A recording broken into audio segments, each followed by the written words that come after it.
Good morning, guys. I hope you're all doing well. I'm going to continue with the next excerpt of my novel, the first in a series. Let's have some fun. So I'm going to start now. Alan ran past the lead Secret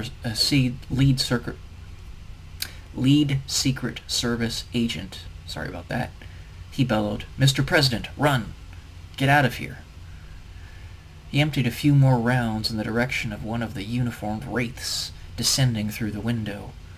But this wraith, disguised in military garb, won in the exchange, making contact with a Secret Serviceman's chest and shooting his arm, causing him to fall behind a column, blood gushing from the wound in copious amounts as he hollered in agony. He violently waved Alan along as the president sprinted past. The two men, running with Alan, began shooting fervently about the windows as they lunged forward, free hands hovering over Alan in an effort to prevent any stray bullets from causing damage. Their accuracy in question due to their rapid movement, but their competence with their arms beyond measure. The whistle of a mortar slowly cascaded about the scene, finally reaching a crescendo as the projectile blasted a gaping hole into the marble wall of the room, pieces of rock and debris flying about, covering the three of them in a fine dust. Through the door they were sprinting towards, two more Secret Servicemen entered the room, blasting their weapons at the other intruders. Finally, Alan and his escorts made it out the door, the blast of the sun's light forcing him to squint momentarily as his pupils adjusted. The scene was chaotic. Dozens of men in suits and military garb alike were standing about, heads turning from one direction to another. They had no direction. They did not know what to do.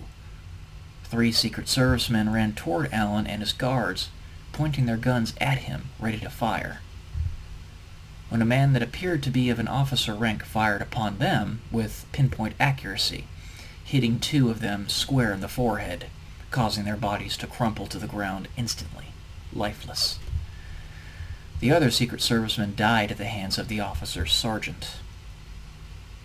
As Alan sprinted past the officer, their eyes made contact, the officer panting in adrenaline-infused anxiety, the officer lowering his arm to his side as Alan made his way through the scene. Mortars continued to pound the building as they had escaped, in frightening succession.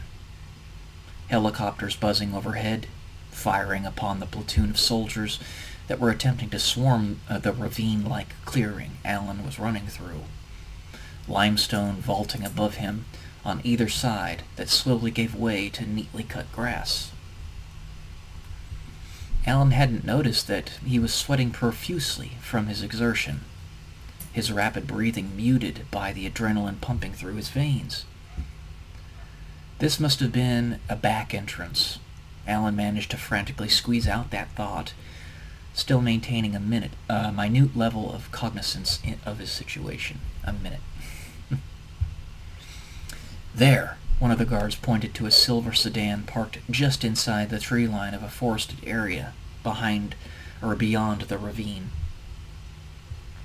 As the three of them made it over to the vehicle, one of the guards opened one of the back doors and placed Alan in the seat, protecting his head as he knelt down to enter the vehicle. Alan watched in the distance as a tank rolled over the hills toward the demonic building, escorted by perhaps 20 soldiers. He paid no attention to the fact that his body was drenched in sweat, seeping into the cushion in which he was sitting. The two guards jumped into the car in exhausted heaves. They started the car and drove deeper into the forested area. No path to guide them. See, they seemed to know where they were going, Alan thought. There's no path. Where could they be driving? The small car bounced about as they ran over rocks and saplings without discrimination, the car's aluminum frame barely able to squeeze past the older trees as they drove unbearably fast. The sound of gunfire and mortars ebbing as they sped away from the scene. Above the forest, planes flew overhead in a continuous stream.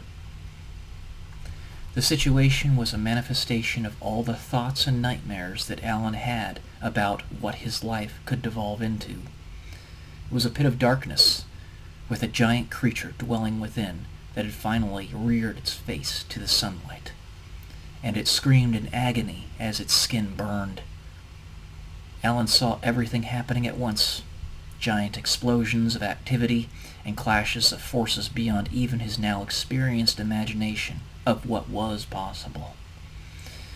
The wheels of the downtrodden world, spinning relentlessly, though resigned to a low murmur, well greased for the truths that no one dared speak, were now thundering about universally, screeching in the ears of all who could or would hear it. Now, Alan genuinely did not know who he could trust. It was only one's actions and not their words that he could follow. And at this moment, what he knew is that these two dim men played their trump card and saved Alan from an untimely, gruesome death at that very demon that had reared its face before him. He knew that the Secret Servicemen that acted as his undertaker had played their trump cards. He knew that this was the time to act or accept. There was no greater terror that he had ever felt, nor any greater joy. That's this section. I'll continue tomorrow. Love y'all. Peace.